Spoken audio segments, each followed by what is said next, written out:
Bienvenidos y bienvenidas a una nueva edición de Final Abierto. Esta semana el intendente de la ciudad, el doctor Eduardo Tazzano, con él vamos a estar hablando de su gestión y de lo que puede pasar en el país en el 2023 y pensando en la provincia en el 2025. Esta semana también recibimos al ingeniero Basalo para hablar de un tema que se está hablando en la provincia después de la firma que ocurrió la semana pasada del Plan 2030 con los ejes de gestión para que la sociedad civil le entrega al gobierno para su ejecución, teniendo en cuenta además el éxito del anterior plan que se concretó en más de un 80%. Y también recibimos esta semana a la diputada Alicia Meissner porque esta semana además se cumplió un 17 de octubre más, el Día de la Lealtad, donde el Partido Justicialista rindió homenaje al ex intendente Fabián Ríos. Con ella, además, iniciamos esta edición de Final Abierto.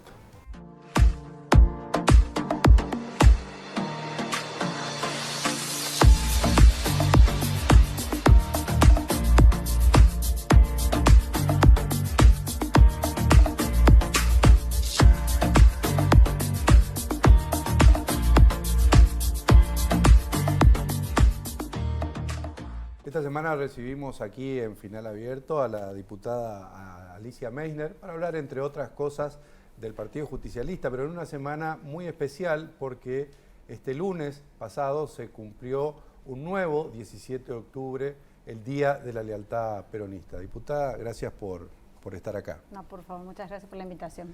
Bueno, a ustedes los toma, al Partido Justicialista los tomó este 17 de octubre, en un momento especial además, porque se ha muerto uno de los militantes más connotados que tuvo el último tiempo el Partido Justicialista. Sí, yo te diría que uno de los políticos más importantes de la provincia, en líneas generales en la historia, seguramente a Fabián se lo va a recordar como una persona que, a pesar de haber ocupado muchísimos cargos, estuvo a punto de poder entrar en la segunda vuelta para ser gobernador de la provincia.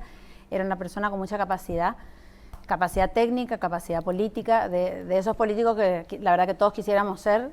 Y creo que el otro día cuando hablábamos en la Cámara y le hicimos el homenaje, yo planteaba que lo que por lo menos yo aprendí al lado de Fabián y también al lado de Rubén, que Fabián también fue un poco alumno de Rubén Prulla, es el tema de nunca dejar de militar. O sea, a pesar de que nosotros somos profesionales y por ahí nos dedicamos a otra parte específica de la acción política, que no es tanto estar en la calle todo el tiempo, pero a ese contacto con la gente permanente, que es de los peronistas, que es muy nuestro eso, el contacto permanente, y lo vamos a extrañar muchísimo. La verdad que para mí fue una pérdida. 58 años, un tipo re joven, muy capaz, les reitero, y que era uno de los artífices de poder organizar el partido en este contexto que tenemos hoy de intervención y demás, así que, bueno, Porque además lo toma justo una pérdida irreparable. esta circunstancia en un momento muy particular de la vida del PJ correntino, ¿no? Sí, del PJ correntino, del contexto nacional e internacional. O sea, la verdad que estamos en un momento complicado, porque no es solamente en Corrientes. Pero sí, el peronismo correntino tiene un desafío muy importante, que es ponerse las pilas para la reorganización del partido. Pero lo van a hacer porque sí, todos los que pasan por aquí dicen lo mismo, ¿no? Pero es como que no avanzan en ese proceso. Lo que pasa que es lo que te vuelvo a decir, viste que todo es parte de un contexto y de un todo. Entonces, vamos hacia ese lugar, pero en realidad como la coyuntura nacional por ahí no colabora con esto y las elecciones son cada 2 años, entonces tenemos también un compromiso como fuerza política y como alianza política de presentar una oferta electoral.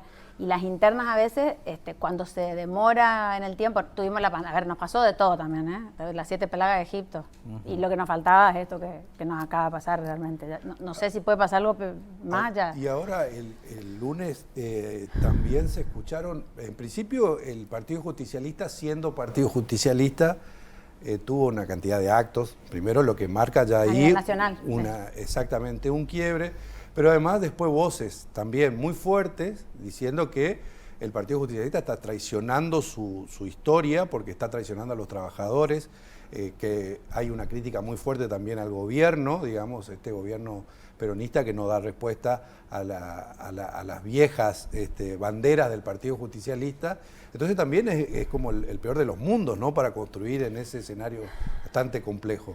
A ver, yo no quiero ser pesimista, yo prefiero ser optimista, ver el vaso medio lleno. Creo que estos últimos cambios que se hicieron dentro del gabinete, sobre todo el ingreso de 3 mujeres al Gabinete Nacional, 3 mujeres con mucha militancia que vienen de 3 sectores del movimiento, que era lo que te iba a decir, en realidad el peronismo es un movimiento, entonces todo esto que por ahí desde afuera se ve como fractura, nosotros lo sentimos como por ahí reacomodamiento de las estructuras y quizás que se retiren o que se terminen de incluir algunos sectores y enderezar o entrar de nuevo en alguna senda en la que nos pongamos todos de acuerdo. Yo creo que no hay tantas diferencias de fondo, por ahí las formas son las que están haciendo tensionar el gobierno nacional. Pero te reitero, yo creo, Eduardo y Carlos, que lo que no se ve ahora y lo vamos a ver a lo largo de la historia seguramente es todo el contexto internacional que estamos teniendo. O sea, como nunca hay países que han tenido inflación, países que no tenían nada, 0, y hoy tienen 2%, 3%, 10% de inflación. Europa está complicada y es una economía desarrollada. Entonces, nosotros también obviamente recibimos eso. No es una excusa, solamente hay que explicar el contexto en el cual, y si en el medio de ese contexto nacional nosotros tenemos que ponernos a gastar dinero y hacer campaña para una interna, a mí hasta me duele un poco pensar en que podríamos estar haciendo otras cosas y ponernos de acuerdo de otra manera, ¿no? Ahora lo que vuelvo al tema local, ¿no? Digo, ¿para cuándo el proceso de reorganización dentro del PJ? Y nosotros pretendíamos hacerlo este año. Bueno, para este año ya. Claro, es que estuvimos trabajando, hicimos varias reuniones, por eso te digo, fueron pasando distintas cosas que no es la primera vez que lo digo, es una cosa que es así. La suerte es un factor... Sí, que juega también. Pero fundamental en cualquier cosa. Y en la política, para mí, es... Pero mirá, podés estar haciendo lo mejor, digo con el fútbol, ¿viste? Sí. Podés estarle ito pelotazos todo el partido y te llegan una vez, preguntarle... Pero no puedes atribuir únicamente la cuestión suerte que ustedes no se organicen. No, digo que cada vez que íbamos hacia el proceso de organización, tuvimos algún problema externo a nuestra coyuntura local que tenía ganas de justamente legitimar la conducción, porque esa es la intención sobre todo de los que estamos tratando de incorporarnos a la estructura partidaria en una libre conducción. Están todos los sectores del Partido Justicialista local en ese mismo camino. Para ir a una interna, yo te aseguro que vamos a estar todos. ¿Y por qué no lo hacen? Interna, porque por lo que te estoy comentando, porque la interna es un proceso. El Partido Justicialista es el único partido que tiene internas abiertas, es decir, que participan los afiliados y los independientes. O sea, nosotros tenemos calculado, porque no es la primera vez que vamos a hacer una interna, la última interna, yo participé, fue en el 2009, se hizo justamente entre el doctor Brullas y Fabián Ríos y se cumplió con un acuerdo que tenían ellos dos, que era que el que ganaba iba de cabeza de lista y el que perdía acompañaba. Y esto se hizo así, inclusive en la fórmula de intendente, que nosotros fuimos como viceintendentes, digamos, de Cámago Espínola. Pero lo que nos fue pasando fueron, ya te digo, íbamos para allá y teníamos un tema del interventor, porque con Sotelo tratamos, cuando estuvo Julio Sotelo, tratamos de iniciar un proceso interno, pandemia. Bueno se cortó eso. En la gestión de Sotelo también da la sensación, ¿no? Sí. Que cada vez que cierto sector mayoritario, hay que decirlo también, del Partido Justicialista, encara el proceso interno, hay otro sector que pone palos en la rueda porque no quiere ir a interna, traba judicialmente, hay presentaciones contra los tribunales, sí, siempre hay. Sí, pero en realidad las veces, yo te digo, justamente esa es una parte en la que participo mucho. Yo milito desde los 16, que puedo andar en eso, y desde los 18 que voto. Y en realidad eso normalmente son los sectores minoritarios siempre los que tienen problemas, porque claro, para juntar los avales, para todas esas cosas que tenés que hacer para la interna. Pero yo te digo, en este momento los sectores estamos todos de acuerdo en que para legitimar la conducción es necesaria una interna partidaria. Lo más transparente, lo más clara, pero cuesta bastante dinero y tenemos que tener por lo menos 3 meses para hacer la campaña de afiliaciones, cerrar los padrones, buscar obviamente los fondos para... ¿Pero lo van a hacer el año que viene o lo ves difícil? Yo creo que el año que viene va a ser difícil porque tenemos lo que nos pasó también en el 2019, en 2019, que el gobierno provincial adelanta mucho las elecciones provinciales. Entonces eso también viste que es lo que te estoy diciendo, por ahí uno... Si le va corriendo en el arco, o acercando, alejando. Sí. Ese año nosotros teníamos convocadas las internas para marzo y las elecciones fueron en junio. Claro. Podría darse el próximo año. Sí, Claro. es que es un escenario que nosotros estamos manejando. Bueno, pero es un escenario que se puede prever porque se hace casi siempre. Claro, lo intentamos, te comento, veníamos reuniéndonos, lo habrán visto en los diarios, veníamos reuniéndonos acá en Capital y en algunos lugares del interior para ir a solicitarle, digamos, por carta, qué sé yo, hablamos con Juanchi informalmente, pero para solicitarle formalmente el tema de interna, y se va del Ministerio de Desarrollo Social, empieza a tener también sus temas internos de la política de Claro, es Burlingame. como que nunca tiene tiempo, ¿no? No sé si no tiene tiempo, sino también la Tiene problemas más importantes. la coyuntura, por eso no quiero ser pesimista porque yo creo que no es un problema solamente, es quizás una incapacidad nuestra de hacerlo solos, básicamente por un tema de fondo. Ahora, con todo esto, ¿no le dejan como la cancha libre al oficialismo? Y el oficialismo también tiene sus problemas, así que Sí, bueno. Pero, cada uno pero con una oposición más fuerte, más claro, sólida. por supuesto que a mí me encanta, te reitero, a mí, a todos los sectores con los que conversamos, por lo menos yo que tenemos diálogo ahí en el bloque de diputados, tan representados el bloque, digamos, el sector de Tincho Ascúa, el sector de Tapecaram, los otros intendentes con los que siempre nos vemos en las reuniones, todos estamos contestes en eso. El problema es que, obviamente, para hacer una interna seria y que a todos nos deje contentos en el sentido de esto, el que gana realmente gana bien, necesitamos hacer una interna bien hecha. Y para hacer una interna bien hecha necesitas tiempo y fondo. Porque hacer una interna... Muy pareciera ser que ninguna de las dos cosas tiene. Claro, que no hay un contexto. Yo presenté, y también anteriormente se había presentado, un proyecto de PASO provinciales. Yo creo que las PASO a nivel nacional han permitido que, por ejemplo, hoy O sea tengamos... que ahora hay intentos de derogar las PASO a nivel nacional. Claro, bueno, pero eso porque yo creo que también yo en esto soy muy... trato de ser seria, digamos, y no traicionar y ir por la conveniencia política. La PASO lo que permite es que vos pongas en pie de igualdad a todos los partidos políticos.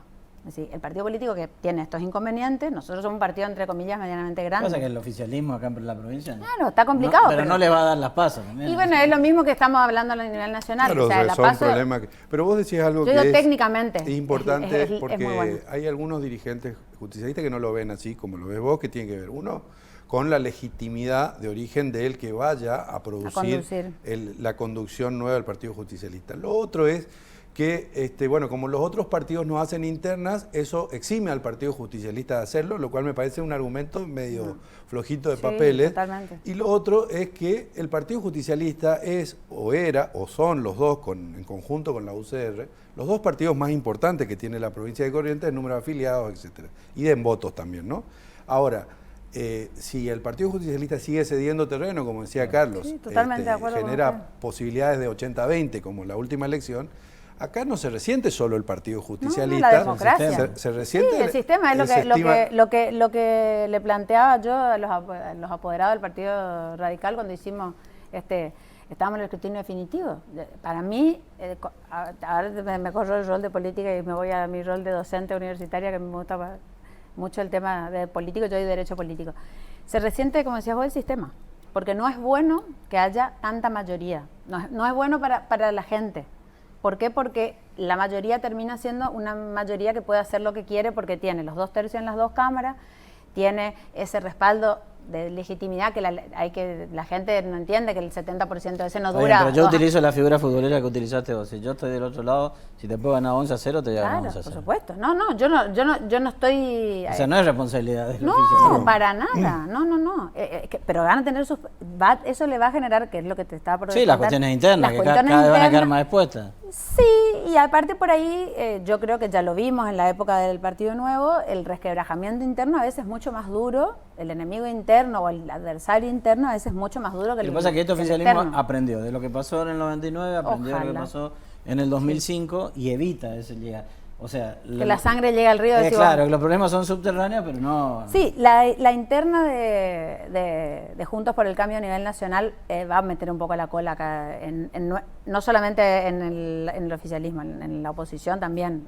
Eso es otra cosa que también nos traba el tema de la interna a nivel nacional.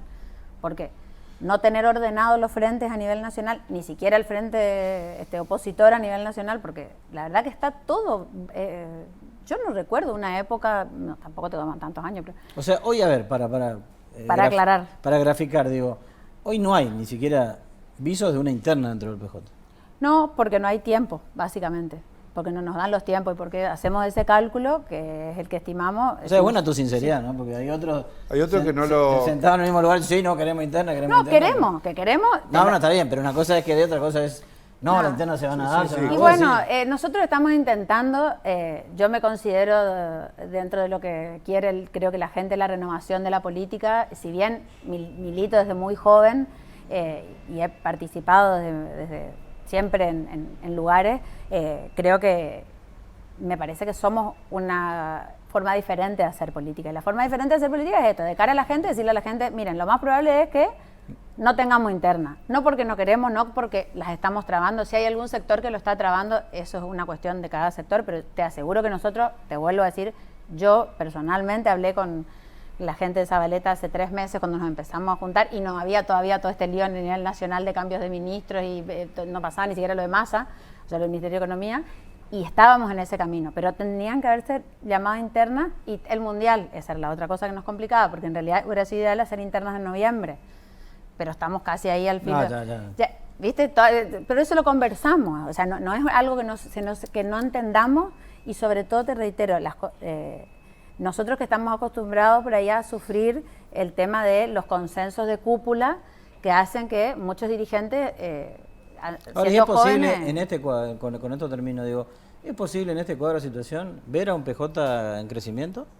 Yo creo que tenemos la obligación, sobre todo los más jóvenes, tenemos la obligación de ser una opción real de poder, empezando por 2023, mejorar nuestra performance para lo legislativo, porque es importante, porque si no tenemos número en la legislatura, no podemos ser una auténtica oposición. Hoy nosotros no siquiera podemos evitar que tengan los 2/3 para aprobar ciertas cosas del presupuesto. El endeudamiento del presupuesto, por ejemplo, en 2 años consecutivos, y este año creo, por lo que viene pareciendo que va a ser igual, nos van a mandar el presupuesto extraordinario con 15 días más o menos para estudiarlo, que es poco tiempo, con baches y por más que nos quejemos y le digamos que tienen que completarlo, que lo tienen que hacer mejor y demás, terminan teniendo... Aplican el número. Claro, y nosotros el año pasado directamente no participamos del debate, pero porque estábamos en contra de esto de imponer la mayoría de manera topadora, le digo yo. O sea, podemos conversar, por ejemplo, yo le hablaba del etiquetado de perspectiva de género. Bueno, vamos a pedirle que pongan un poco cuáles son las políticas que van a implementar dentro de la salud, dentro de la educación. Cuando me etiquetan en una partida como perspectiva de género, bueno, ¿qué vas a hacer? Y yo te aseguro que hoy nosotros pedimos un informe y no hay una política pública especial dedicada a cerrar la brecha de género en salud. Alicia, ¿a quién querrías ver en la presidencia del partido? ¿O vos estás en carrera también? En la presidencia del partido a nivel provincial todavía no. Sí me gustaría plantear capital. Sería interesante tener a alguna mujer pero habemos varias que queremos por lo menos disputar y reitero, me parece que es muy sana la interna. Viéndola desde y a nivel provincial hay varios conductores, reitero, hemos perdido una persona que era un armador también, no era solamente un conductor, sino también era un armador, pero están entonces ahora de nuevo las cartas creo que vueltas a dar para por ahí recuperar algunas... yo así como creo que la juventud per se no es un valor, tampoco creo que tengamos que descartar a los dirigentes que tienen más experiencia. Por ahí es el momento de que sea presidente del PJ alguien que tiene experiencia y no tenga aspiraciones de ser gobernador. ¿Por ejemplo? A mí me gustaría que sea Rubén, siempre lo dije. A mí me gustaría que Prullas vuelva al partido. Me parece que es una persona con experiencia y que nos puede ayudar a ordenar esto. También por ahí los compañeros les es difícil ver, ahora más o menos se está entendiendo, que hay que tener contacto con Buenos Aires, o sea que los dirigentes provinciales tienen que tener las puertas de Buenos Aires abiertas. Lo hemos visto en la gestión de Camao, lo vimos en la gestión de Fabián, sobre todo cuando querés ser ejecutivo, porque si no hay muchas cosas que no podés hacer. Con cualquier color político del gobierno nacional. Así que creo que, bueno, tenemos esta posibilidad de ver si hay opciones de personas más jóvenes, de personas de edad quizá intermedia con más experiencia, pero todavía yo creo que, no sé si Tincho Ascua dijo que quería ser presidente del partido solamente, yo sé que tiene intención de ser candidato a gobernador, por eso digo por ahí, el otro día lo hablábamos con Miguel Arias, que es gente de Tincho, y le decía, no sé si sería bueno que sea alguien con aspiraciones a gobernador, presidente del PJ, porque va a tener que armar las listas ahora, se va ya, digamos, entre comillas, comer ese desgaste de las elecciones ahora, y va a hacer lo mismo para las elecciones siguientes. Entonces, me parece que tenemos que ser creativos. Y en esto creo que los más jóvenes podemos aportarle ideas. Yo tiro un nombre que es de mi sector, lo que no quiere decir que en cada sector no haya alguien que esté capacitado. Por suerte, tenemos... Falta la interna. Sí, o la decisión de sentarnos, en este momento si no va a haber interna, de sentarnos y lograr un consenso que sea un consenso sincero. Así como yo te dije, no, creo que no va a haber interna, no te voy a prometer porque tampoco tengo la bola de cristal, pero creo que no hay tiempo. Y te conté cómo estuvimos trabajando para lograrlo y no se pudo, porque si no era una cosa era la otra. Así también te digo que creo que hoy tenemos que sentarnos con los compañeros en Capital, con las bases, como estuvimos haciendo, con reuniones con los dirigentes de los distintos barrios, para que sea con cierta legitimidad, porque si no vamos a tener el mismo desastre electoral que tuvimos hace 2 años. Diputada, gracias. No, por favor, gracias a usted. Estábamos hablando con la diputada Alicia Meisner.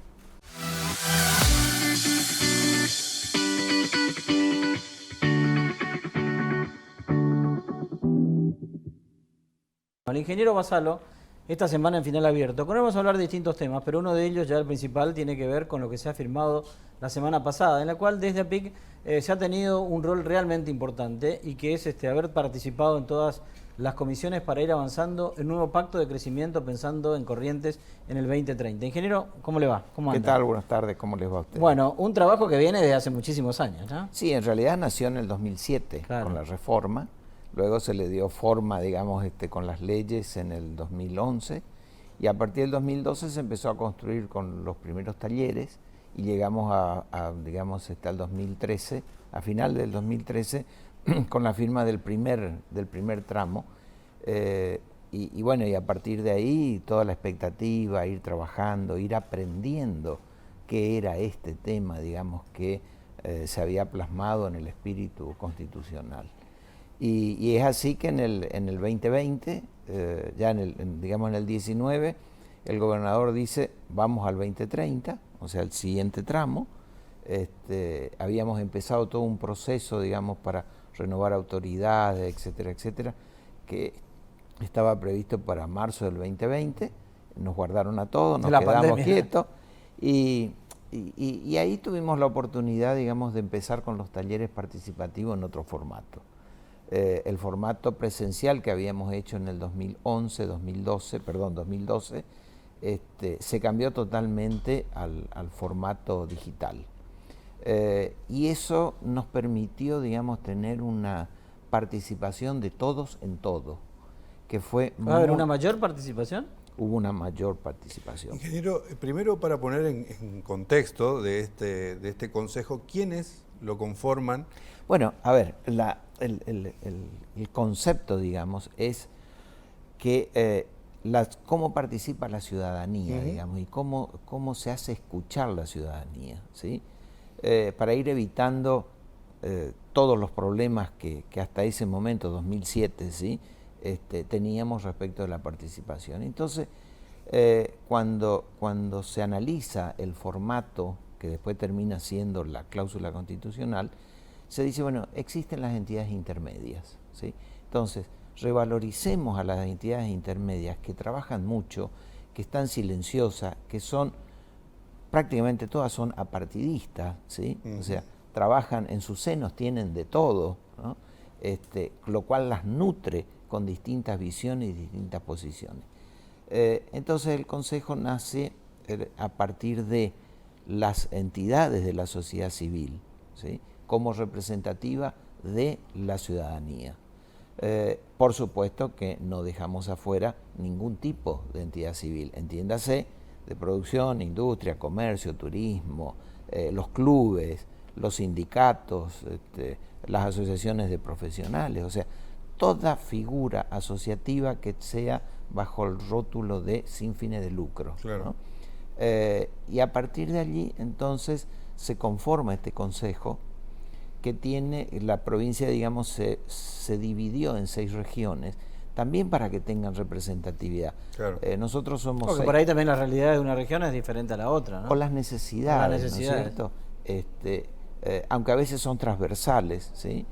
La ruta 14 me cruza Sí. 2 regiones, la 12 me cruza 3, pero que tengan la misma paridad de voto en la mesa del Consejo Provincial, ¿sí?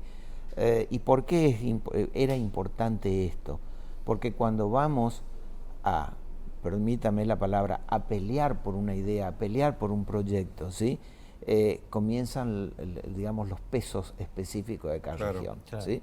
Entonces, ahí quedamos todos en igualdad de condiciones, se busca el consenso, se avanza. Y ahí es donde se constituyó el Consejo. Luego, cuando sale, digamos, la normativa de, bueno, está bien, eso era la Constitución. Ahora, ¿cómo la llevamos a la práctica? Claro. Que ese fue el capítulo más difícil que le tocó a los legisladores. Y ahí se crea el sistema que ya estaba, digamos, enunciado, el sistema de planificación provincial, que está en cabeza del gobernador, que ejerce su función, ¿no es cierto?, porque él tiene otro sistema de elección. Y a partir de ahí tenemos, digamos, una de las columnas que sostienen el pacto, ¿sí?, que es el sistema de planificación. Y el otro es el Consejo de Crecimiento Económico, que está, digamos, lo preside el vicegobernador en este trabajo, digamos, mancomunado. ¿Y ahora va a tener una tercera pata, es el observatorio? No es una pata, es una herramienta que fue el producto de analizar las falencias que tuvimos en el 2020, porque así como se cumplió más del 80% de lo que en el 2012 se planificó, o se pidió, o se dijo, o se sugirió, ¿no es cierto?, cuando uno lo analiza retrospectivamente, dice, bueno, a ver, ¿en qué terminó eso? ¿no? Y es increíble cómo nos vamos olvidando de cosas. Y gracias a estos documentos uno empieza a revolver y dice... Una de las cosas, el 2007, pongamos en contexto también, ¿no? 2007 la reforma constitucional, que bueno, buscaba otras, pero quedó esto, sí, ¿no? le da regambre constitucional. Exactamente. O sea, esto es una disposición constitucional. Exactamente. ¿no? Exacto. A partir de ahí y con los temas que trataba ese pacto, es verdad, en el 2009 empieza, por ejemplo, el Liberá a desarrollarse como polo de ecoturismo de la provincia. Después tenemos el tema de la energía solar en algunas regiones. Energías limpias, tenemos la conectividad, etcétera, etcétera. No sé, usted me recordará que otros temas cruciales se cumplieron de ese... El que para mí, sí, que yo siempre lo tomo como bandera, fue energía. Diciembre 2013. ¿Recordarán cuando explota el transformador? Claro. ¿Sí? Y ahí la provincia... Se pasaba el carretón con el equipamiento y todos los pueblos aplaudían. Exactamente, ¿sí? Con toda esa permanente variación, digamos, tenemos, no tenemos, la guerra con... La acotamos con los cortes, que al final no era tan así, hasta que después, bueno, ocurrió... Y si hoy yo le pregunto a mi nieta qué sabe de los cortes de energía, y me va a decir que se corta. Claro. O sea, ¿no es cierto? Entonces, se corta todavía, ¿no? Sí, pero no tanto como antes. Pero vamos a ser sinceros, o sea, pasar un verano en Corrientes en algunos años fue catastrófico. Sería 48, 72 horas sin luz, ¿no? Esa fecha fue digamos, demostrado eso, ¿no? Entonces yo recuerdo que... Se corta también a veces, no por cuestiones del sistema, sino por otras cuestiones, como por ejemplo nuestro tendido en general está por ahí debajo de los árboles, hay viento, se cae. Sí. Pero bueno, ya estamos en el domiciliario, digamos, claro. ¿no es cierto? Ya estamos, que no se me caigan las líneas la de alta tensión, ¿no? Claro. Entonces ahí yo recuerdo que fue el primer trabajo que empezamos a hacerlo a través del Consejo, ¿sí? Invitarlo al ingeniero Gatti, que era el secretario de Energía. Él venía, exponía, decía, este es el plan, hacia acá vamos, estos son los anillos, acá nos conectamos, esto es lo que vamos a ir haciendo hasta llegar a la distribuidora. O sea, vamos de lo grande hasta lo mínimo.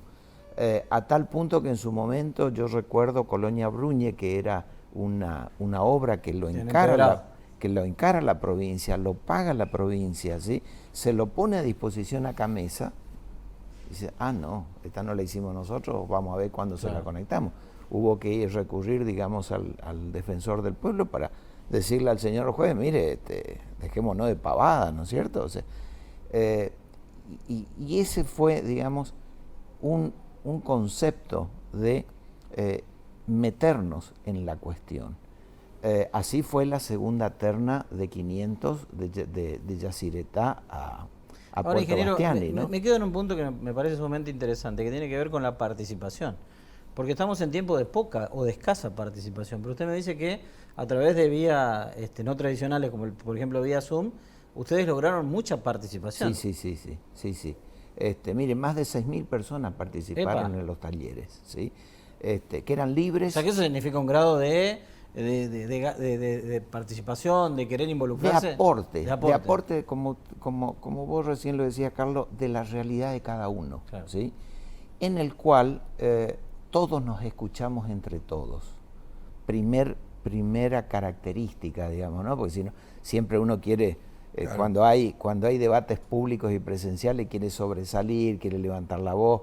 Bueno, acá era, yo planteo mi tema,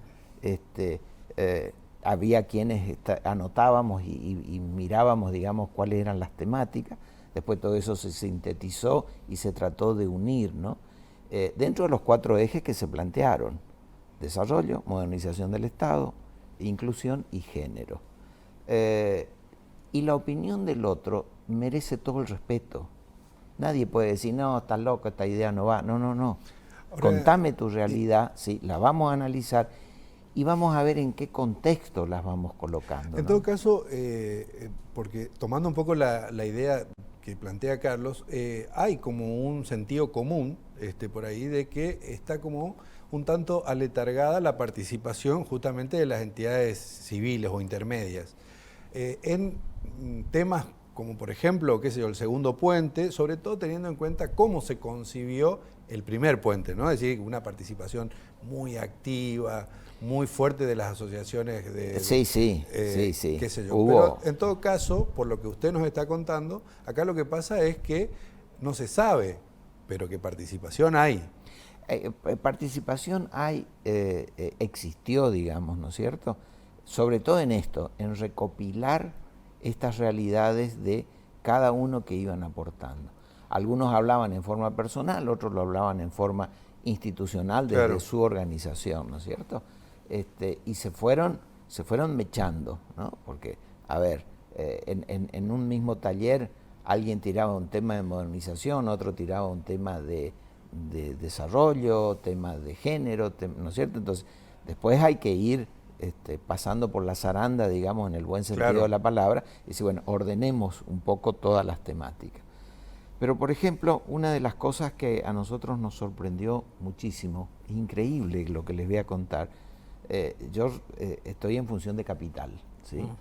Era la queja permanente que recibimos, el comentario permanente, descentralicen el trámite burocrático, el trámite gubernamental de Capital, ¿sí? Tengo que ir a hacer un expediente al IPS, 400 kilómetros para iniciar el expediente. Si reclamamos por ahí a Nación. A Buenos Aires, claro, lo mismo. Acá pasa exactamente lo mismo. Y eso caló muy hondo en todo, porque le digo más. O sea, que de ahí van a surgir políticas de descentralización. Claro. A ver, y le termino y me engancho con esto que me decías. Participaron ministros, participaron directores, o sea, cada uno lo hizo sin sacar chapa, ¿sí? Muchos escuchando, porque lo más importante de esto es, tenemos 2 orejas y una boca, bueno, usemos los oídos. En esa proporción. ¿No? Exactamente. Problemáticas como, por ejemplo, en aquel momento teníamos todo lo que hoy podemos decir el Centro de Salud Curuzú. Claro. ¿Sí? Bueno, ¿cómo lo seguimos desarrollando? Los hospitales regionales, y a partir de ahí estamos hablando de salud. Fíjese que tanto el IPS como las distintas entidades que tienen que ver con la sociedad empezaron desde paulatinamente a sacar el camión, la visita, ¿sí? Bueno, y acá que hubo una persona que dijo, ¿por qué no podemos tener un punto fijo en cada localidad, donde en ese punto fijo esté una computadora, ¿sí? Y que el ciudadano venga, haga su trámite, ¿sí? Y se conecte? Y bueno, y son ideas, ¿no es cierto? Y las ideas surgen en eso. Ahora, en este contexto, ¿sí? Hay que escucharlo muy bien lo que dijo el presidente del Superior Tribunal el martes cuando ellos también firman, ¿sí? Y dice, entendimos la modernización, estamos trabajando en la modernización. ¿Por qué? Porque también la justicia centralizada como se venía teniendo, ¿sí? Hacía muy difícil el acceso. Entonces, nadie es necio para no darse cuenta que acá lo que se requiere es simplemente escuchar cuáles son las opiniones y lo voy a poner en otro contexto. El político busca el voto, ¿sí? Y nosotros de la sociedad queremos que la respuesta. Que tengamos respuestas, ¿no es cierto? Entonces, júntese todos los votos que quiere, bienvenido sea. Nosotros queremos soluciones. Pero nosotros queremos, exacto. ¿Cuáles ¿no? son, ingeniero, los 1, 2, 3 puntos centrales de 28 lineamientos tiene. Pero elija algunos. Bueno, a ver, ahí está. Ahí es subjetivo, pero ahí está, ¿no es cierto? A ver, ¿qué es esto? ¿No? Como bien lo dijo el gobernador, esto no es algo que el gobierno le entrega a la sociedad, no, esto es algo que la sociedad le entregó a su gobierno, porque acá vamos a tener, digamos que Valdés le queda 2 años más todavía. Tiene 3 gobiernos ¿sí? hasta el 2030. Exacto, por lo menos estamos. Que alguno obtenga los 8 años estaríamos genial, ¿sí? Y el problema que se plantea es cuando alguien se sienta en su escritorio, aprende dónde están los botones, ¿sí? Y cuando aprendió los botones se le fue la mitad del periodo. Claro. Y empieza, bueno, ¿qué hacemos? Acá está. Acá está, elegí, mirá, tenés todo esto, ¿qué querés hacer? ¿Hasta dónde tenés plata? ¿Hasta dónde te interesa este tema? A ver, hay algo que en el 2021 nunca lo pusimos porque jamás nos imaginamos, el hospital de campaña. Claro. ¿Sí? Pero ¿qué pasó? Ya estaba el entrenamiento de decir, bueno, cómo planificamos, cómo vemos, etcétera, etcétera. Toman una decisión, lo encaran en función de eso, ¿no es cierto? Y se actuó. Si ustedes me dicen fue bueno, fue pésimo, fue malo, porque ahí entramos en la subjetividad de decir, bueno, me comparo con, ¿no? Las comparaciones son totalmente odiosas y antipáticas. Se resolvió un problema, ¿sí? Y este es simplemente el listado, el checklist, digamos, de cosas que se pueden hacer. ¿Cuándo se van a hacer? Cuando el gobierno diga, bueno, yo quiero ir hacia acá va el desarrollo y el crecimiento. Empezar a elegir. No, pero mirá que hay otra cosa nueva. Listo, fíjate cómo lo metemos. Esto además tiene una característica. Nace en el 2007, en su definición, dentro de los objetivos de desarrollo del milenio. Estábamos en el 2007 y los objetivos fueron en el 2000. O sea, ya andábamos 7 años desfasados, ¿sí? Sí. Donde básicamente es erradicar la pobreza estructural. Y no es la pobreza, digamos, medida por el INDEC, que hoy si no gano más de, ¿no es cierto?, soy pobre o medio pobre, sino la más injusta de todas, la estructural, claro. La que no tiene acceso a la educación, a la salud, a la alimentación, a la vivienda, ¿no es cierto? Esa es lo que define Naciones Unidas como la pobreza, digamos, más importante a ser considerada. No descarto las otras, ¿sí? Pero ahí es donde tenemos que enfocar. Entonces, ¿qué pasó? Cuando terminan en el 2015 los ODS, los Objetivos de Desarrollo del Milenio, nacen los ODS, que son los Objetivos de Desarrollo Sostenible 2030, que tiene su primer paso. Que aunque parezca mentira, también se aprendió en eso, igual que aprendimos nosotros en el desarrollo de esto, que hay que medir. Lo que no se mide no se tiene en cuenta, no se tiene en consideración. Entonces, en el primero era, bueno, hacelo. Pero, ¿y qué resultados tuviste? Claro. En los Objetivos de Desarrollo Sostenible del 2030, que están mechados aquí, ¿sí? Dicen, si vas a encargar una política, tenés que medir. Y ahí viene lo que usted me decía recién, nace el observatorio. ¿Sí? Ingeniero, le agradecemos mucho, seguramente vamos a seguir hablando de este tema, de esta cuestión y bueno, gracias por estar aquí. No, gracias a ustedes. El ingeniero Vasalo, hablándonos del Pacto para el Crecimiento, pensando en una Corrientes hacia el 2030.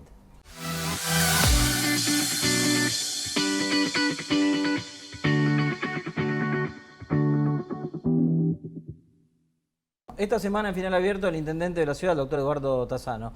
Con él vamos a hablar obviamente de todos los temas que hacen a la comuna, pero uno de ellos en particular, porque se está desarrollando en la ciudad de Buenos Aires, el C40, una cumbre que reúne a 40 alcaldes de las principales ciudades del mundo. Y Corrientes no solo que está invitada, sino que también va a disertar sobre la cuestión ambiental. Eduardo, gracias por estar en Final Abierto. No, ¿qué tal? Muchas gracias por la invitación. Bueno, Corrientes invitada a disertar sobre la política ambiental. Sí, bueno, brevemente es una cumbre mundial muy importante, son 100 ahora, las principales ciudades del mundo que debaten sobre diferentes temas y este año se eligió cambio climático y en Buenos Aires. Buenos Aires abrió la jugada, nos hizo participar a las ciudades del interior, vamos a ir con una propuesta común de las inquietudes de las ciudades argentinas a esta cumbre de cambio climático, que a su vez estos del C40 van al C27 que se hace dentro de poco en Egipto, que es, no sé si se acuerdan, la cumbre de Glasgow, la cumbre de París, cuando se fijan los montos de emanación de gases de efecto invernadero, la lucha contra el cambio climático. Bueno, el miércoles vamos a hablar de una experiencia que se hizo acá de participación ciudadana. Nosotros integramos una red de ciudades del mundo y de países en las cuales se llama Gobierno Abierto, que es para la comunicación de los actos de gobierno, para la transparencia y para la generación de políticas. Lo que hicimos en el mes de septiembre son reuniones con sectores relacionados con los temas ambientales, inclusive con ONGs, pero también con entidades empresariales. En fin, todo el sector de ese rubro, hicimos mesas redondas en la sociedad española, y se fueron debatiendo diferentes temas y surgieron 4 rubros de discusión para encarar el tema del cambio climático. ¿Qué les parecía más importante para la ciudad? Y bueno, ahí salió la infraestructura verde, que son el arbolado, la utilización de energías, obviamente la recolección de residuos y lo que se llama la capacitación de la gente, la docencia sí, la preparación y la cuestión cultural. Exactamente. Salieron esos 4 temas seleccionados y algunos tópicos y sugerencias al municipio para actuar y trabajar en eso. Y después de eso, esas 4 conclusiones las colocamos en una página que puede ser por WhatsApp o por vía de páginas, donde se responde un cuestionario y ahí vamos a masificar la opinión de la gente. Esto vence el 21 de octubre, así que en estos días van a empezar a recibir y en un minuto y medio se responden todas las preguntas, qué es más importante, si la recolección. Bueno, estamos teniendo ya algunas sorpresitas con los datos parciales. Por ejemplo, a la gente le interesa mucho cómo ahorrar el consumo de energía, por ejemplo. Claro. Tiene que ver seguramente con la factura. Con la factura. Pero más allá de eso, estamos por entrar fuertemente en el camino de la participación ciudadana. Y además se entiende esto, Eduardo, como una cuestión claramente de política de gestión, política de Estado ya, ¿no? Es decir, claro, nadie puede gobernar ningún municipio sin pensar en esta cuestión ambiental, ¿no? Claro, y además esto, ¿no? Que de esto va a surgir un plan de acción a nosotros, y por eso es la convocatoria. Y además notás, por lo que estás diciendo, de mucha participación ciudadana. Mucha participación, la gente está muy interesada y obviamente que queremos extender esto de que somos gobierno abierto, extenderlo a otras inquietudes como por ejemplo algo que se nos viene, que es el código de edificación, claro, que eso te va delineando qué construir, dónde podemos habilitar restaurantes, dónde podemos habilitar, claro, lugares que generan ruidos. O sea, hay toda una cuestión ciudadana que ordenar una ciudad que siempre a lo largo de su historia, de décadas, ha crecido de manera anárquica y desordenada. Eso hablamos no es una siempre. Tarea sencilla eso. Eso hablamos siempre. Y fíjate que cuando pensamos en participación ciudadana, uno piensa en las comisiones vecinales, claro, en los vecinos, en las votaciones, en el presupuesto participativo, y Y en la práctica eso es muy complicado, porque díganme ustedes, ¿cuántos barrios hay en Corrientes? Algunos te dicen 108, otros te dicen 120. Ahí nomás ya tenemos una dificultad. Después los límites. Y después, ¿quién vota? Si el vecino que se fue hace 2 años al otro barrio, pero que sigue teniendo el domicilio ahí, ¿va a votar o no va a votar? Entonces, y después, bueno, las diferentes comisiones, procomisiones, nunca se ponen de acuerdo. Es un tema complicado. Con esto nosotros estamos salvando, digamos, un poco esas dificultades, y vamos a esperar y a respetar la opinión de la ciudadanía en temas que son trascendentales. Muchos nos exceden nuestros mandatos y son temas de De hecho, ahora la cumbre esta del C40 van a estar ahí, como usted dice, más de 100 municipios de las ciudades que más contaminan en el mundo, además, ¿no? Dijiste una cosa clave. Las ciudades ocupan el 2-3% de la superficie global de la Tierra. Todas las ciudades juntas. Sin embargo, generan el 70% de los gases de efecto invernadero. O sea, que la solución, este principio de solución de estos temas, va a pasar mucho por las administraciones locales. ¿Y cómo se hace, Eduardo, para pensar en estas cosas sin perder la coyuntura? El día a día. El día a día, ¿no? No, Imagino, tenemos... Te levantás, llegás al municipio y te encontrás con el lío que significa Sí. gobernar esta ciudad, que insisto, es desordenada, es anárquica. Bueno, vos sabés, Carlos, que nosotros trabajamos realmente mucho en equipo, no es un cliché ni lo decimos para quedar bien. Los equipos y ahora están más aceitados, entonces, pero no podemos tampoco abandonar por el día a día no podemos abandonar estos temas. Es una obligación, o sea, cuando asumimos... Es dejar algo también en definitiva, ¿no? Sí, cuando asumimos nos decían... ¿Qué cambio climático? Dedíquense a cortar el pasto, arreglen las calles. No, pero por ejemplo, una de las cuestiones que van de la mano y que ahora la ciudad tiene, digamos, está un poco se soluciona por el efecto del clima. Imagínense si nosotros tuviéramos, por ejemplo, lluvias normales y lluvias grandes, como cuando usted inició su gestión, sí. Con todos los inconvenientes que eso genera. Ahora mismo estamos teniendo problemas porque hace 3 años que el río estaba abajo, el río está llegando a su cauce normal y ya tenemos problemas con gente que... Estamos alarmados, sí. Ya hay algunos evacuados. Exactamente, porque ha ganado terreno que no debería haber ganado. Claro, avanzó sobre el río. No, y además en estos años por ahí se instaló gente en la costa que no estaba. Claro, sí, y, sí. Bueno. Pero ese problema avanza, por ejemplo, también... se hacen loteos donde no se deben hacer, se hacen loteos... Bueno, en eso también estamos, y ya tiene aprobación de diputados de la provincia, está saliendo toda una ley para regir en la provincia todo el manejo de los conurbanos. Claro. O sea, nosotros acá, por dar ejemplo, tenemos lo lindante a Santa Ana, Perichón, lo que va por Ruta 5, Riachuelo. Entonces... ¿qué pasaba antes? Se vendía el loteo, se vendía un terreno, se loteaba, se lograba por ahí la habilitación por vía de energía, entonces se conseguía la energía y después, bueno, se vendía, ya venía algunos instalados y faltaba la calle, la cloaca, y ahí recién entrábamos nosotros. Ahora va a haber toda una legislación donde el trámite empieza y termina por los municipios.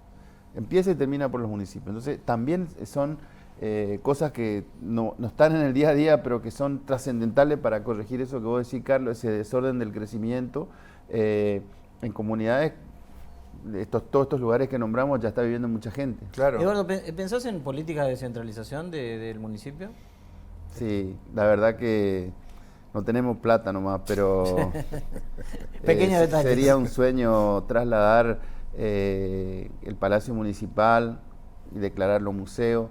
Las dependencias, trasladarlo, tenemos ya todo en la zona cívica de Santa Catalina, los terrenos. O sea, llevar edificios comunales a Santa Catalina. Sí, eso algún día alguien lo va a hacer. ¿Lo ves como que algo que sea en algún momento absolutamente necesario? Absolutamente necesario, y creo que va a ser muy movilizador y potenciador de otras movilizaciones. Es el área que está. El otro día hablábamos con la intendente. Va a acelerar también el crecimiento de esa zona. Que eso se ha demostrado siempre que se corrieron las zonas de administración en otras ciudades de la Argentina, sin ir más lejos. El otro día hablábamos con la intendente de Salta, por ejemplo, cuyo abuelo, el Juan Carlos Romero, famoso, Corrió el Gran Bur a una montaña. Exactamente, y ahí tienen su centro cívico, provincial estamos hablando, su centro cívico provincial, todo eso, después corrieron las cosas municipales, y todo eso empezó a generar un cambio en Salta que también los llevó a modificar y mejorar el aeropuerto, y tenían más vuelos, empezó el turismo de Salta, y son imparables, ahora es un destino de fin de semana que le queremos competir. ¿Se preocupa del tema de la cuestión del transporte, de los subsidios para Sí. el interior y obviamente Sí, capital? sí, el transporte me preocupa en dos cuestiones también, en lo actual y en el futuro.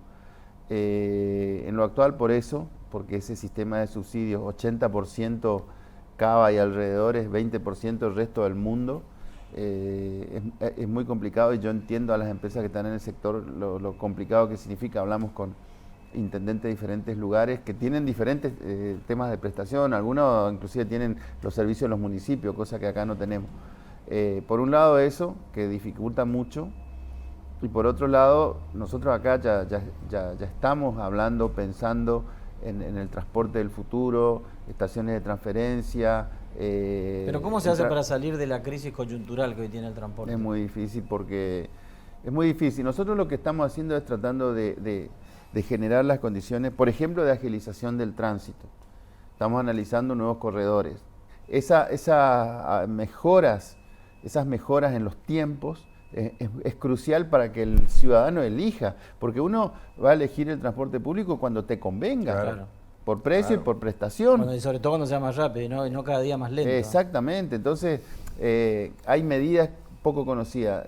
Generamos y estamos preparando, y ya tenemos en algunas escuelas, se está trabajando con cuerpos, diríamos, de inspectores, pero dedicados a la entrada y salida de los colegios.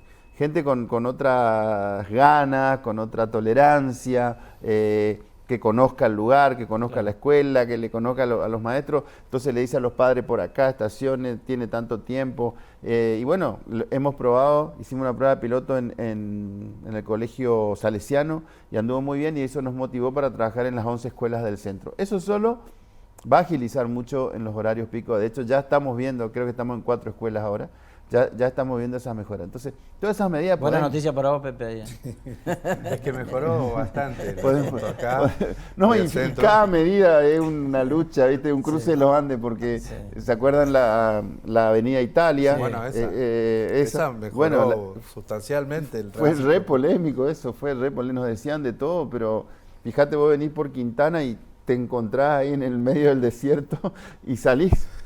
Si no, tenés que seguir por Quintana hacia el colegio informático. Doblar ahora, por San Juan hacia Salesiano. Claro, ahora, otras ciudades del mundo que tienen imposibilidades, vamos a decir, geográficas o técnicas para mandar el transporte por debajo de la tierra, lo hacen por arriba, digamos, sí, ¿no? El sistema metro. Sí. Y si nosotros no tenemos dinero para hacer subtes, supongo que una solución posible es hacer troncales con metro para después sí distribuir el transporte. ¿Es una idea que se puede pensar para Corrientes? Sí, nosotros ahora estamos, hay una de las empresas de transporte que está haciendo un estudio y un proyecto.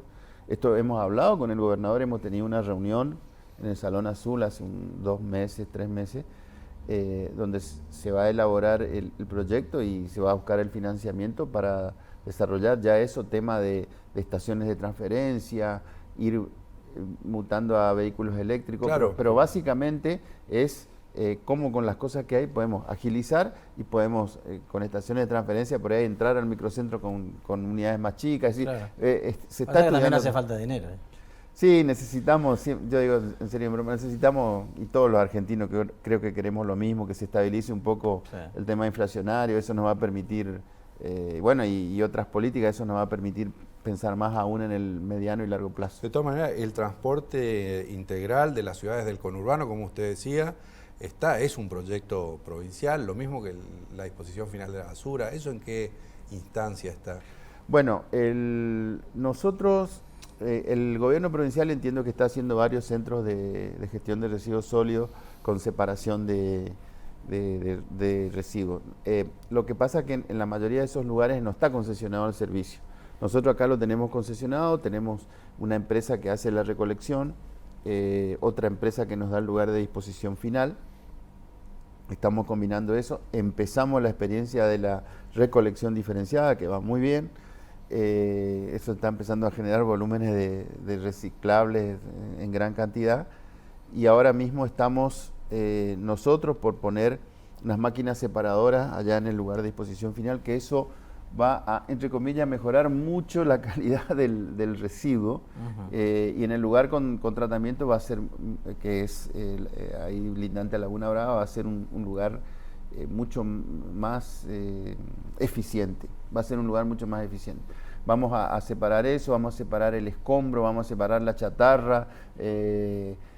Fíjense eso de la separación, qué importante que es, que al mejorar, miren las cosas como son indirectas, al mejorar el servicio de barrenderos y nuestra parte de ambiente con respecto a los arbolados, al no juntarse las ramas en las esquinas de las avenidas, las que quieran, Cazadores, la avenida Claro. Colón, al no juntarse las ramas, no tiran la bolsa de plástico Claro. arriba, entonces han bajado mucho los basurales en las calles, en las avenidas, con esas solas medidas. Pero contestando la pregunta, estamos yendo a eso. El otro día estábamos hablando con el gobernador y le hablaba con intendentes de otras localidades. Dice, todos quieren tener un sistema integrado, pero nadie quiere poner el lugar Claro. porque los vecinos se quejan. Y bueno, yo creo que nosotros acá tenemos esa ventaja y obviamente que se están estudiando otros lugares, pero seguimos. Va muy bien el tema cultural de la separación, va muy bien la recolección diferenciada, son procesos.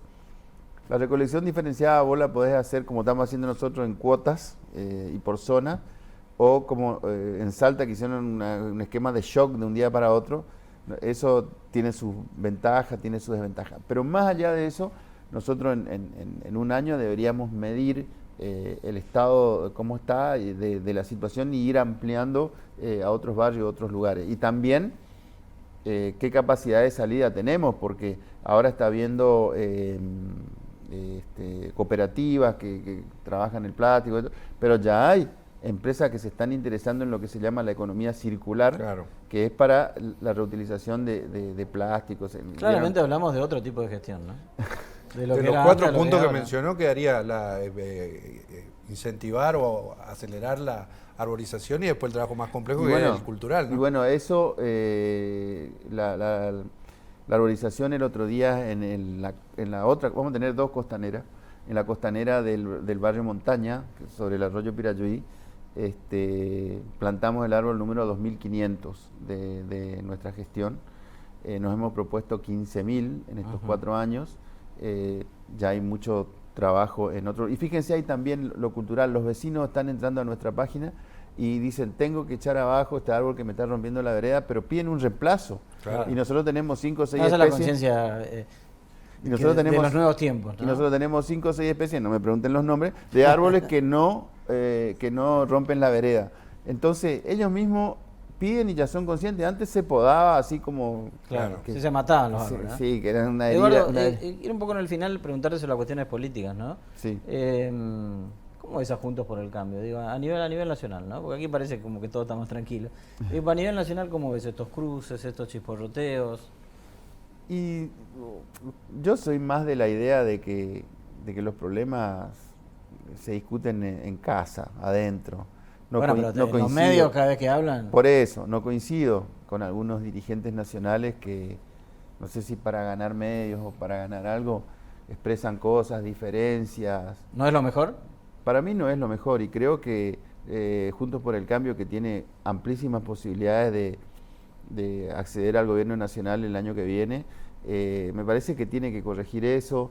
¿Hoy Creo no que- ves un candidato que sobresalga por los demás? Porque yo me acuerdo, antes del 2015, vos eras uno de los que habías dicho, uno de los primeros que dijiste, Mauricio Macri va a ser el candidato y bueno, y te jugaste por él, ¿no? Hoy estás en una posición mucho más, no sé si digo, expectante. Nosotros acá en Corrientes tenemos las responsabilidades para el radicalismo, que significa gobernar la provincia hace varios años y con una alianza que funciona. Ujú. Nosotros trabajamos con esa responsabilidad, nos miran los radicales de todo el país qué pasa en Corrientes, cómo funciona Corrientes, entonces tenemos esa responsabilidad. Y ahora el objetivo nuestro es que los candidatos radicales puedan lograr la candidatura para presidencia o ser lo más competitivo posible. O sea, apoyar a un candidato radical. Exactamente.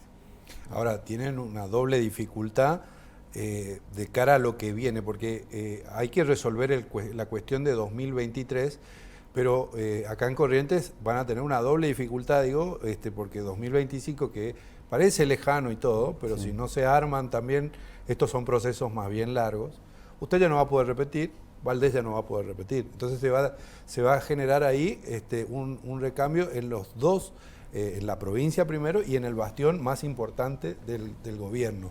Es decir, es un tema también a ponerlo. Es un tema y la verdad que nosotros, con Gustavo el otro día lo hablábamos, nosotros estamos concentrados en esto y si vos me preguntás a mí, yo creo que es crucial la elección del año que viene. Entiendo que en muchas cosas estamos al límite. Lo que me alienta es ver cómo la Argentina, cómo los argentinos, todo ese, no sé, 50% de argentinos que trabajan, que estudian, que se proyectan, que se capacitan, y en eso, por ejemplo, quiero destacar mucho a la gente del campo que sigue innovando, que sigue adelante, un montón de empresas, nosotros acá mismo localmente, un montón de empresarios, un montón de chicos que quieren invertir. Me duele cuando los chicos se van, pero también me alegra cuando se quedan y quieren invertir. O sea que hay una Argentina que está ahí, yo creo que si le damos 2 o 3 condiciones, ¡pum! Ahora, vamos a pegar el despegue. esquivate la respuesta, claramente. Totalmente. Fue una gambeta. No es momento, Sí. para nada, de hablar de eso. Ahora, ¿no pensás, digo, en el 2025? Mirá, yo el otro día me preguntaron eso. Yo de que soy chico, me interesaba escuchar sobre el país, sobre las cuestiones de política, y siempre había una espada así tremenda que era la inflación, ¿no? Sí, y a nosotros nos tocó gobernar con los 2 años finales de Macri y estos años de tanta inflación y estoy dominado por eso. Bueno, me da terror. Ahí hay una cuestión política y hay también una cuestión económica que usted bien dice ahí. Es muy probable que la oposición, por lo menos, está dentro del bolillero y es muy probable que pueda ser gobierno incluso el año que viene, ¿no? Pero los problemas van a quedar y esos problemas son graves y también va a determinar el futuro. Hay dirigentes de Juntos por el Cambio que están trabajando programas. Ahí sí, por ejemplo, va a ser muy importante las diferentes posiciones que hay. Por ejemplo, en el plano internacional, ¿qué vamos a hacer con China? ¿Vamos a ser europeos, Estados Unidos, o vamos a ser abiertos, más neutrales? Hay que ver la matriz productiva argentina, cómo importa, cómo exporta. Nosotros hoy dependemos muchísimo de las exportaciones a China, entonces todo eso va a influir y va a influir en el tablero, cómo estabilizamos. Sin duda, es muy odioso decirlo, pero Massa lo está haciendo ahora. Sin duda que vamos a atravesar un periodo de ajuste. No nos gusta la palabra, no Sí, vende. va a ser así. No, es ineludible para si gana Juntos por el Cambio, o si gana Milei, o si gana el Frente de Todos. Eso es ineludible. Y es más, este gobierno lo está haciendo ahora. Lo disfraza, hablamos de los copitos, cualquier cosa, pero el ajuste es ineludible. El ordenamiento del gasto argentino, o sea, es y no solo para pagar nuestras deudas, lo que sea, sino para el funcionamiento del país. Y lo que siempre me llama la atención, y muchas veces estamos con foros de intendentes, todos los intendentes, muchos gobernadores están ordenados, tienen sus cuentas al día, qué sé yo. ¿Por qué no podemos dar ese paso a nivel nacional y ordenarnos? Eduardo, muchísimas gracias. Gracias a ustedes. El intendente de la ciudad, doctor Eduardo Tassano, esta semana en Final Abierto.